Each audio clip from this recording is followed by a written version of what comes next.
Hello guys, this is Sunny Vishkarma. Good morning all of you. I hope all okay. Yes, so let's start one video.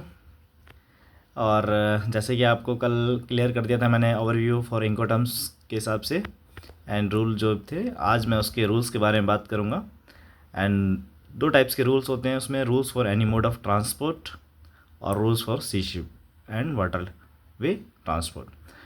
तो next slide में आप waterway and सी के बारे में पढ़ेंगे। First slide में आप एनी मोड के बारे में पढ़ेंगे। एनी मोड का मतलब किसी भी तरीके, मतलब इसमें air, sea, trucks, everything is involve. तो आप ये टर्म्स आप कहीं भी यूज़ कर सकते हैं और वो स्पेसिफिकली सी के लिए है, सी एंड वाटरवे।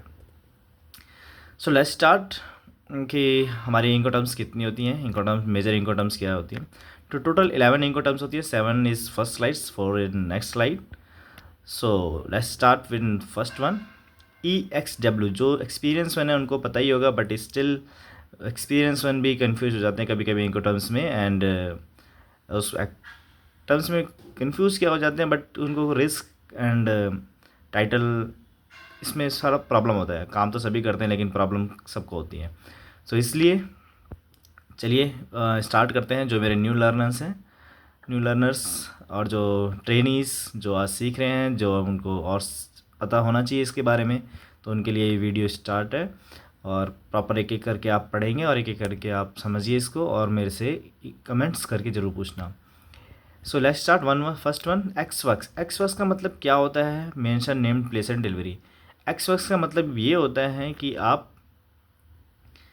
मैं दिल्ली में अपना सप्लायर हूँ, एक्सपोर्ट करना है, ठीक है, हमें बिहाफ ऑफ एक्सपोर्ट समझते हैं एक्सवर्क्स। तो मैंने जो भी जर्मनी की कंपनी थी हमारी ABCXYZ, जो जर्मनी कंपनी थी, वो मुझसे मटेरियल इंपोर्ट करना चाहती है। तो मैंने उसको बोला हम इसको एक्सपोर्ट करना चाहते थे, तो मैंने बोला भाई ठीक है, मैंने अपनी फैक्ट्री में मटेरियल बना लिया है, फैक्ट्री में material is ready, so you place the vehicle and take it.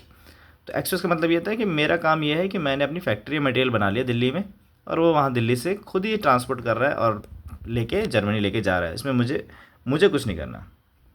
तो समझ गए इनको टर्म्स, एक्सवर्क्स का मतलब। FCA, free carrier. Free carrier का मीन्स क्या होता है गाइस? ये फ्री कैरियर जो होती है ऑलमोस्ट बल्क कमोडिटीज़ में यूज़ होती है, मोस्टली आपको बल्क कमोडिटी से मिलेगा।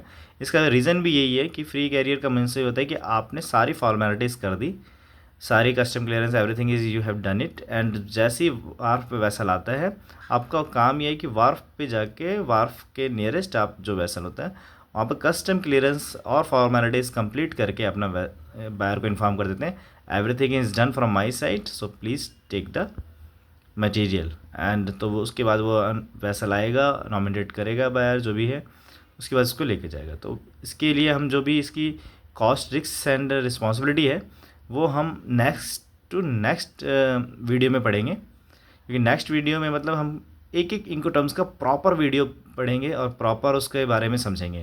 क्योंकि ये समझना, देखिए 2-3 वीडियोस बनेंगे, बट यस आपको क्लैरिटी बहुत अच्छी आएगी, क्योंकि आगे आपको प्रॉब्लम फेस नहीं होगी। आप कहीं भी जॉब करो, इस वीडियोस को देखो दोबारा और समझ जाओगे आप।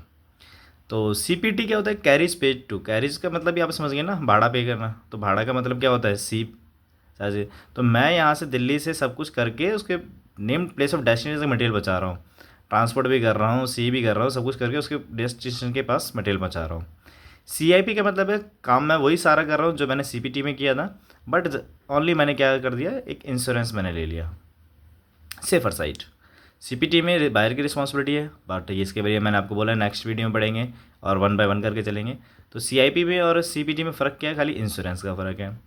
DAP, delivered at place name of destination. तो जो भी आप कॉन्ट्रैक्ट बनाएंगे ना, ये मैंने mention named place of delivery, mention named place of destination इसलिए लिखा है, कॉन्ट्रैक्ट बनाते हुए आपको ये प्रॉपर होना चाहिए। और किसी कॉन्ट्रैक्ट में नहीं है तो आप अपनी प्रोक्योरमेंट टीम को या जो भी आपके सीनियर्स हैं उनको गाइड करेंगे या उनको बताएंगे सर इसमें डेस्टिनेशन इज़ मिसिंग, तो वो आपको खुद बताएंगे हाँ अच्छा डेस्टिनेशन ये है। सो वो आपको होना चाहिए और आपको बताना चाहिए कि it is mandatory to mention at in contract as well.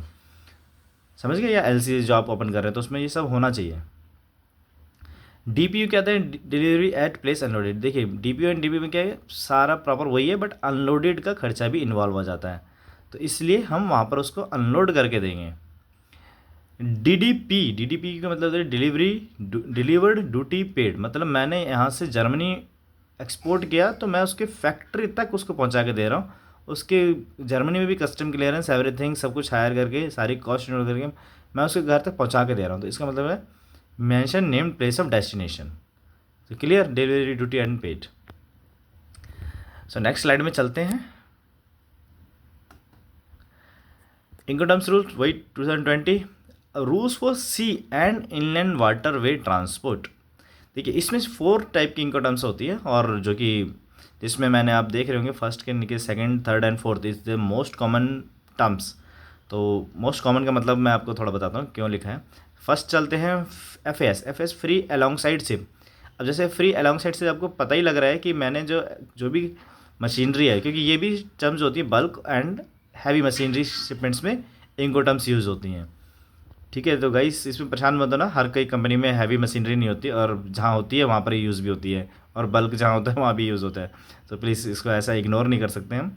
It is also most common इनको टर्म्स, बट रेयरली मिलेगी आपको, क्योंकि वो उसको भी नहीं चाहता यार साइड में, अब सब अपनी रिस्पॉन्सिबिलिटी लेके ही चाहते हैं, क्योंकि इसमें बहुत टिपिकली है, थोड़े किस क्रिटिकली या टेक्निकलिटी थोड़ी सी ज़्यादा है, इसकी वजह से और कुछ नहीं है। तो इसलिए एफ होता है फ्री अलॉन्ग साइड की, आपने सब कुछ custom clearance everything is formality is done. Vessel buyer को बोल दिया भाई आप नॉमिनेट करो, और वैसल के बगल में या जब आप कभी वाफ पे जाओगे, मुंबई जाओगे, चेन्नई जाओगे, या कहीं और किसी पोर्ट पे जाओगे डायरेक्टली सी पोर्ट पे, तो उसको हम बोलते हैं प्लेटफॉर्म। जैसे प्लेटफॉर्म होता है ना, जैसे आप फ्लाइट पकड़ने जाते हो तो टर्मिनल होता है लाइक दिस, कि वहाँ पर एक वाफ होता है, वाफ के साथ ही वैसल कॉल करता है। तो वहीं पर जब वैसल आता है एनकरेज पे आएगा, देन बर्थ होगा, फिर आपके पास आएगा, वहाँ से आपको मटेरियल, तो आपको वैसल के वार्प पे मटेरियल पे सारा का सारा कस्टम क्लियरेंस और फॉर्मेलिटी कंप्लीट करके बायर के लिए रेडी करके रखना है। तो वो वहाँ पर आपको नाम पोर्ट ऑफ लोडिंग का नाम बता देगा, वहाँ पर रखो, कोई प्रॉब्लम नहीं है। बट सब कुछ all clearance all done at the port of loading आपके अकाउंट में ही रहेगा। FOB free on board mention port of loading most common इनको टर्म्स। इसलिए लिखने का मेरा रीज़न है क्योंकि अब जैसे मैं एक्सपोर्ट कर रहा हूँ, तो मैं एक तो यही डिसाइड करूँगा यार फ्री ऑन बोर्ड करता हूँ, मैं वेसल पे चढ़ा के मैं दे देता हूँ, बाकी उसके बाद बायर की रिस्पॉन्सिबिलिटी हो जाएगी। वो बायर नॉमिनेट करे वेसल, शिपिंग लाइन नॉमिनेट करे, मुझे वो मिलेगा, बुकिंग मिलेगी, और जैसे वैसल आएगा मैं अपना सारा all custom formality till Mumbai port तक करके कंटेनर लोड करके उसको BL पकड़ा के छोड़ दूँगा। तो वहाँ तक की सारी रिस्पॉन्सिबिलिटी मेरी रहेगी, इसलिए फ्री ऑन बोर्ड। तो यहाँ आपको कोई प्रॉब्लम नहीं है, बहुत सीधी सीधी इनको टर्म्स हैं, इसलिए आपको प्रॉब्लम नहीं है। तो ये इसलिए जितनी भी कंपनीज होती हैं वो ट्राई करती हैं कि हम इस टाइप्स की इनको टर्म्स में डील करें। तो इसलिए इसे FOB फ्री ऑन बोर्ड मतलब दिल्ली से मटेरियल आपने एक्सपोर्ट करना स्टार्ट किया और सीधा मुंबई पोर्ट तक वैसल में लोड करके कंटेनर छोड़ दिया। CFR देखो कॉस्ट एंड फ्रेट, सिंपली नाम से पता चलता है cost and freight. Mention name port of destination, देखिए यहाँ पर ऊपर लिखा है लोडिंग, यहाँ लिखा है डेस्टिनेशन।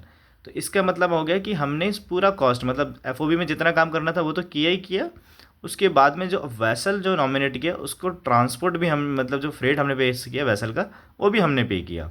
कहाँ तक, मान लो जर्मनी के कोई भी पोर्ट होगा उस पोर्ट तक हमने वहाँ तक उसको, जर्मनी का जो भी पोर्ट है जो भी नाम होगा या कहीं भी किसी भी लोकेशन का, नॉट ए जर्मनी मतलब कहीं भी हो, तो किसी भी कंट्री का जो भी पोर्ट होगा ना उस पोर्ट तक आपको मटेरियल डिलीवरी करना है। उसके बाद आपका सारा वहाँ तक का खर्चा आपके अकाउंट में आएगा। CIF cost insurance and freight mention name port of destination, इसमें भी सेम वही है जो CFR में था, बट इसमें एक देखिए एक वर्ड आ रहा है इंश्योरेंस। तो इंश्योरेंस बस खाली इसमें लेना है, बाकी जो आपने CFR में किया था वही सेम आपको CIF में करना है, that's it. But FOB CFR और CIF का डिफरेंस आपको पता लग गया। CFR और CIF में डिफरेंस क्या है, इंश्योरेंस का डिफरेंस है। FOB और CFR में क्या दिक्कत है, FOB में खाली पोर्ट ऑफ लोडिंग तक है, CFR में क्या है हमें ऑन फ्रेट भी पे करना है डेस्टिनेशन पोर्ट तक का। तो ये 3 इनकम टर्म्स बहुत यूज़ होती हैं, और कंपनीज भी यही चाहती है कि हम क्लियर यार ज़्यादा लफड़े में ना पड़े और क्लियर अंडरस्टैंडिंग के अकॉर्डिंगली अपनी इनको टर्म डिसाइड करें। तो बस यही है, और बाकी इनको टर्म्स के बारे में विद एक एग्जांपल, रिस्क, कॉस्ट, रिस्पॉन्सिबिलिटी, ये तीनों के बारे में मैं अपनी अगली वीडियो में आपको एक एक करके समझाऊंगा, क्योंकि वीडियो बहुत लेंथी हो जाती है इसलिए मैं थोड़ा शॉर्ट समझा रहा हूँ। कुछ कुछ इनकम, जैसे 11 इनकम टर्म्स है तो हम पहले 5 कवर करेंगे या 6 कवर करेंगे, देन 5 कवर करेंगे। तो उससे क्या है कि आपको कभी भी किसी भी कंपनी में ज्वाइन कर रहे हो तो ईजिली आपको अंडरस्टैंडिंग होगी, और रीज़न भी पता लगेगा, डिफरेंस भी पता लगेंगे, रिस्क भी पता लगेगा, कॉस्ट भी पता लगेगा। और बस इस वीडियो को देखो और आगे काम करो। इसका स्क्रीनशॉट भी रख लेना अपने पास, आपको ये काम आएगा फ्यूचर में। तो चलो सर, नेक्स्ट स्लाइड में चलते हैं, और नेक्स्ट वीडियो को प्लीज़ वेट करना, बहुत इंटरेस्टिंग आने वाली है और मज़ा भी आएगा आपको। सो ये next video, next slides I think बहुत कॉमन है और जानी पहचानी भी है, तो प्लीज़ सिंपल है गाइस, इतनी मेहनत आपके लिए कर रहे हैं तो प्लीज़ इसको लाइक एंड सब्सक्राइब ज़रूर कर दीजिए। और please thanks to all for watching this video and share with maximum your friend and colleagues. My WhatsApp number for any query, email ID and YouTube channel ID. Guys इसको subscribe ज़रूर कर देना, like ज़रूर कर देना, बहुत अच्छी अच्छी वीडियो भी आने वाली है। अभी तो आप देखेंगे, अभी तो ये एलसी का पार्ट चल रहा है, अभी जब डीजीएफटी आएगा, जब लॉजिस्टिक आएगा तो बहुत मज़ा आने वाला है अभी आगे वीडियो में। आप बस देखते जाओ, इतनी क्वेरी आपको मिलेंगी, इतने केसेस मैंने हैंडल करे अपने एक्सपीरियंस अपनी लाइफ में, सारा का सारा आप लोगों के लिए डाल दूंगा। बस कमाओ यार, बस बढ़ो आगे, अब क्या चाहिए आपको। और टाइम वेस्ट मत करना, किसी बॉस के भरोसे रह के ना कि आज मुझे सिखाएगा, ऐसा मत रहना, ठीक है। बॉस के पास अगर टाइम नहीं है, चैनल देखो, मेरे पास आओ, कमेंट करो। अभी मैं कुछ क्लासेस भी और भी स्टार्ट करने वाला हूँ अलग अलग जगह पे, लोकेशंस पे। तो गाइस प्लीज़ उसको ज़रूर वॉच करो और कमेंट्स करो। कुछ समझ में नहीं आ रहा मुझसे पूछो, मैं आपके लिए अवेलेबल हूँ, एनी टाइम फ्री हूँ, प्रॉब्लम नहीं है। बस प्रॉपर व्हाट्सअप एंड ईमेल और क्वेरी के साथ, क्वेश्चन के साथ आइए तो मज़ा आता है डिस्कशन करने में, ठीक है। तो प्लीज़ सब्सक्राइब ज़रूर कर देना और अपने फ्रेंड्स को, सर्कल्स में। और my special request to bosses, managers and exports heads and others कि यार आप लोगों के पास टाइम नहीं है तो प्लीज़ अपनी टीम को ये बोल दो कम से कम इतना चैनल देखें, एटलीस्ट आपका थोड़ा सा बर्डन कम ज़रूर हो जाएगा कि ये चैनल देखें, कुछ समझें, आपको ज़्यादा समझाना नहीं पड़ेगा। तो please my request to respective manager and seniors, please आप लोग अपनी टीम्स को फॉरवर्ड ज़रूर कर दीजिए। Thank you so much guys. And new learners please ज़्यादा टाइम वेस्ट मत करो, ट्रेनी प्लीज़ ज़्यादा टाइम वेस्ट मत करो। एमबीए पर्सन कंपनी ज्वाइन कर ली है, नहीं करी है, तो जस्ट वीडियो देखना स्टार्ट करो और इस पे अपना आगे फोकस करो, क्योंकि इसमें सब कुछ आपको मिलेगा। ये कोई वैसा वीडियो नहीं बन रही है कि आपको किताबी ज्ञान पढ़ाने के लिए, ये जस्ट कंपनी में एंट्री करने के बाद आपको काम कैसे सिखाया जाता है, या काम सीखने में हमें 4 साल, 5 साल, 3 साल, 10 साल भी लग जाते हैं, जो लोग प्रॉपर सारी चीज़ें नहीं सीख पाते, उसके लिए ही ये चैनल मैंने बनाया है। सो प्लीज़ प्लीज़ प्लीज़ इसको सब्सक्राइब एंड लाइक ज़रूर कीजिए, अपने कमेंट्स डालिए। Thank you so much guys for watching this video. Goodbye and take care for the day. Bye bye.